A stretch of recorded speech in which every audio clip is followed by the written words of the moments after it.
दोस्तों, इंदौर के Holkar cricket stadium में आज जैसे ही सीरीज का आखिरी वनडे शुरू हुआ, पूरे माहौल से साफ झलक रहा था कि यह मुकाबला यादगार बनने वाला है। दर्शकों से भरे स्टैंड्स, हर दिशा से उठता भारत भारत का शोर और मैदान पर उतरती टीम इंडिया का आत्मविश्वास, सब कुछ एक खास कहानी लिखने का इशारा कर रहा था। पहली ही कुछ गेंदों में भारतीय बल्लेबाजों ने बता दिया कि आज वे सिर्फ खेलने नहीं बल्कि दबदबा बनाने आए हैं। आक्रामक सोच, सटीक शॉट्स और बेखौफ अंदाज ने न्यूजीलैंड के गेंदबाजों को शुरुआत से ही बैकफुट पर धकेल दिया।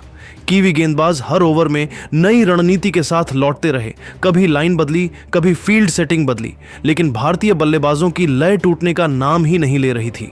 कभी गेंद कवर के ऊपर से सरकती दिखी तो कभी मिड विकेट के पार जाकर बाउंड्री से टकराई। हर चौके छक्के के साथ स्टेडियम का जोश और ऊंचा होता चला गया। यह सिर्फ रन बनाने की पारी नहीं थी, बल्कि एक साफ संदेश था, इस सीरीज पर भारत की पकड़ मजबूत है। तो दोस्तों, इस वीडियो में हम आपको आज की इस धमाकेदार पारी के हर अहम पल से रूबरू कराएंगे। किसने खेला सबसे शानदार शॉट, किस बल्लेबाज ने न्यूजीलैंड की गेंदबाजी की योजना बिगाड़ दी और कैसे भारत ने मैच पर अपनी पकड़ मजबूत की। लेकिन उससे पहले आप हमें कमेंट में ज़रूर बताइए, क्या आपके हिसाब से यह वनडे सीरीज़ पूरी तरह भारत के नाम होने वाली है? और अगर आप टीम इंडिया के सच्चे फ़ैन हैं तो वीडियो को लाइक और शेयर करना बिल्कुल ना भूलें। दोस्तों, इंदौर के होलकर क्रिकेट स्टेडियम में यह मुकाबला जिस अंदाज में आगे बढ़ा, उसने हर क्रिकेट फैन को आखिरी ओवर तक बांधे रखा। भारत और न्यूजीलैंड के बीच वनडे सीरीज के इस मैच में भारतीय कप्तान केएल राहुल ने टॉस जीतकर पहले गेंदबाजी का फैसला किया। शुरुआत में यह फैसला थोड़ा चुनौतीपूर्ण लग रहा था, क्योंकि पिच बल्लेबाजी के लिए अच्छी दिख रही थी और आउटफील्ड से गेंद तेजी से निकल रही थी। न्यूजीलैंड के ओपनर्स टॉम लैथम और टिम सैफर्ट ने इसी का फायदा उठाया। दोनों ने शुरुआती ओवरों में कोई जल्दबाजी नहीं दिखाई, सिंगल डबल के साथ साथ खराब गेंदों को बाउंड्री तक पहुंचाया और भारतीय गेंदबाजों को लगातार काम में लगाए रखा। पहले 8 ओवरों में ही स्कोर 58 तक पहुंच गया था और भारत को विकेट की तलाश थी। ब्रेक थ्रू 9वें ओवर में मिला, जब मोहम्मद सिराज की अंदर आती गेंद पर सैफर्ट 33 रन बनाकर LBW हो गए। यह विकेट भारत के लिए राहत लेकर आया, लेकिन लैथम ने अपनी पारी जारी रखी। उनके साथ क्रीज पर आए केन विलियमसन और दोनों ने मिलकर पारी को संभालते हुए स्कोरबोर्ड को आगे बढ़ाया। लैथम ने ड्राइव और कट से रन निकाले, वहीं विलियमसन ने अपने क्लासिक अंदाज में गेंद को गैप में खेला। 20 ओवर पूरे होते होते न्यूजीलैंड एक विकेट पर 118 रन बना चुका था और मैच पूरी तरह संतुलन में दिख रहा था। यहीं से भारत ने वापसी की। कुलदीप यादव को गेंद सौंपी गई और उन्होंने अपनी विविधता से बल्लेबाजों को उलझा दिया। 23वें ओवर में लैथम 46 रन बनाकर डीप मिड विकेट पर कैच दे बैठे। इसके कुछ ओवर बाद ही कुलदीप ने विलियमसन को फ्लाइटेड गेंद पर आगे निकलने के लिए मजबूर किया और विकेटकीपर ने आसान स्टंपिंग कर दी। अचानक न्यूजीलैंड का स्कोर 142 पर 3 विकेट हो गया और दबाव साफ दिखने लगा। डेरिल मिचेल और ग्लेन फिलिप्स ने पारी को संभालने की कोशिश की। दोनों ने साझेदारी करते हुए रणगति को फिर से बढ़ाया और कुछ आकर्षक शॉट्स लगाए।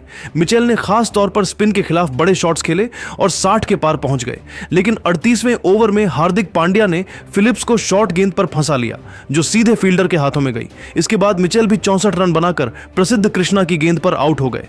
आखिरी ओवरों में माइकल ब्रेसवेल और सेंटनर ने तेज रन जोड़ने की कोशिश की, लेकिन भारतीय गेंदबाजों ने लाइन लेंथ नहीं छोड़ी। न्यूजीलैंड की टीम 50 ओवरों में 7 विकेट के नुकसान पर 297 रन ही बना सकी। यह स्कोर सम्मानजनक था, लेकिन जिस शुरुआत के बाद 330 से 340 की उम्मीद की जा रही थी, वहां भारत की सटीक और अनुशासित गेंदबाजी ने कीवी टीम को पीछे धकेल दिया। 298 रनों के लक्ष्य का पीछा करने उतरी टीम इंडिया की शुरुआत इस बार थोड़ी अलग सोच के साथ हुई। ओपनिंग के लिए रोहित शर्मा के साथ यशस्वी जायसवाल उतरे, लेकिन भारत का इरादा सिर्फ तेज रन बनाने का नहीं, बल्कि हालात को पढ़ते हुए चेज को कंट्रोल में रखने का था। पहले ओवर में रोहित ने जैकब डफी की गेंदों को बड़े शॉट्स में बदलने के बजाय गैप में खेला और 2 आसान चौके निकाले, एक कवर के बीच से और दूसरा स्क्वायर लेग की दिशा में। अगले ओवर में जायसवाल ने मैट हेनरी की लेंथ बॉल पर आगे बढ़कर शानदार ड्राइव लगाया और फिर कट शॉट से बाउंड्री बटोरी। भारत ने बिना किसी जल्दबाजी के रन बटोरना शुरू किया, लेकिन 5वें ओवर में मैच ने हल्का सा मोड़ लिया। डफी की अंदर आती गेंद पर जायसवाल फ्लिक करने की कोशिश में चूक गए और एलबीडब्ल्यू हो गए। जायसवाल 18 रन बनाकर लौटे और भारत का स्कोर 36 पर एक विकेट हो गया। इसके बाद विराट कोहली क्रीज पर आए और हमेशा की तरह माहौल बदल गया। विराट ने शुरुआत में बिल्कुल शांत रवैया अपनाया। उन्होंने पहले कुछ ओवरों में सिर्फ सिंगल डबल पर ध्यान दिया और रोहित को खुलकर खेलने दिया।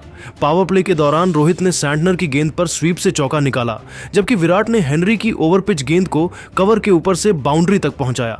10 ओवर के बाद भारत 64 रन पर एक विकेट था, थोड़ा धीमा लेकिन पूरी तरह नियंत्रण में। 15वें ओवर में रोहित ने गियर बदला। सैंटनर की लगातार 2 गेंदों पर पहले मिड विकेट के ऊपर से छक्का और फिर स्लॉग स्वीप से चौका जड़ते हुए उन्होंने दबाव न्यूजीलैंड। 15वें ओवर में रोहित ने गियर बदला। सैंटनर की लगातार 2 गेंदों पर पहले मिड विकेट के ऊपर से छक्का और फिर स्लॉग स्वीप से चौका जड़ते हुए उन्होंने दबाव न्यूजीलैंड पर डाल दिया। इसी ओवर में रोहित ने 48 गेंदों में अपना अर्धशतक पूरा किया। विराट दूसरे छोर से संयम बनाए हुए थे और सही गेंदों पर स्ट्रोक खेल रहे थे। दोनों के बीच साझेदारी 100 के पार पहुंच चुकी थी। तभी 22वें ओवर में रोहित का विकेट गिर गया। डेरिल मिचेल की शॉर्ट गेंद पर पुल शॉट थोड़ा जल्दी खेल दिया गया और गेंद डीप में खड़े फील्डर के हाथों में चली गई।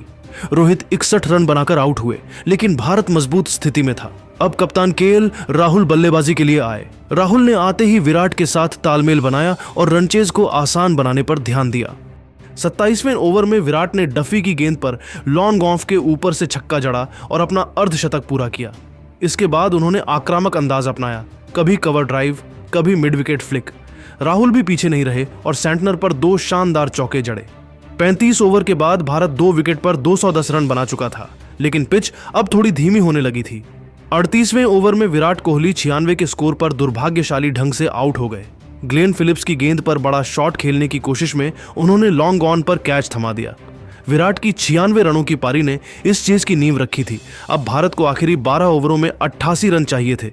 इसके बाद हार्दिक पांड्या क्रीज पर आए और उन्होंने आते ही मैच का रुख पूरी तरह भारत की ओर मोड़ दिया। हार्दिक ने सैंटनर के एक ओवर में लगातार 2 चौके मारे, एक सीधा और दूसरा मिड विकेट के बीच से। अगले ओवर में उन्होंने डफी की गेंद पर लॉन्ग ऑन के ऊपर से छक्का जड़ा और फिर स्क्वायर कट से चौका निकाल लिया। हार्दिक के 4 दमदार बाउंड्री शॉट्स ने रन रेट को अचानक नीचे ला दिया। दूसरी ओर राहुल पूरी शांति से खेलते रहे। 43वें ओवर में राहुल ने शानदार टाइमिंग के साथ अपना अर्धशतक पूरा किया। इसके बाद उन्होंने जिम्मेदारी संभालते हुए बड़े शॉट्स भी खेले। 48वें ओवर में राहुल ने मिचेल की गेंद पर छक्का जड़कर जीत की औपचारिकता लगभग पूरी कर दी। अंततः भारत ने 49वें ओवर में ही लक्ष्य हासिल कर लिया और 5 विकेट से मुकाबला अपने नाम किया। केएल राहुल 89 रन बनाकर नाबाद रहे, जबकि हार्दिक पांड्या ने 28 गेंदों में नाबाद 42 रन की आक्रामक पारी खेली। यह जीत टीम इंडिया की मैच रीडिंग, संयम और सही समय पर आक्रामकता दिखाने की क्षमता का शानदार उदाहरण बनी। पावर हिटिंग और उभरती हुई गेंदबाजी उन्हें प्लेइंग 11 में खास बनाती है। 8वें नंबर पर गिल ने अक्षर पटेल को चुना है। सुंदर का अर्थ सिर्फ स्पिन गेंदबाजी नहीं है, वे एक समझदार बल्लेबाज भी हैं।